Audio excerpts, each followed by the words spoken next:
ठाण्यामध्ये युती हो किंवा न हो, शिवसैनिक भगवा फडकवण्यासाठी तयार. जिल्हा परिषद निवडणुकीवरून खासदार नरेश म्हस्केंचं वक्तव्य. इंधन टंचाईमुळे राज्यातील अनेक भागात पेट्रोल पंपांवर नागरिकांची गर्दी. जळगाव, बुलढाणा, अकोला, अहिल्यानगर, नांदेड, वाशिमसह अनेक जिल्ह्यांमध्ये रांगा. नंदुरबारच्या शहादामध्ये डिझेल भरण्यासाठी आलेल्या शेतकऱ्याला मारहाण.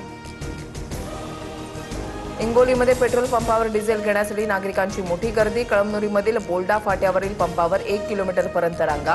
ट्रॅक्टर घेऊन नागरिक रांगेत.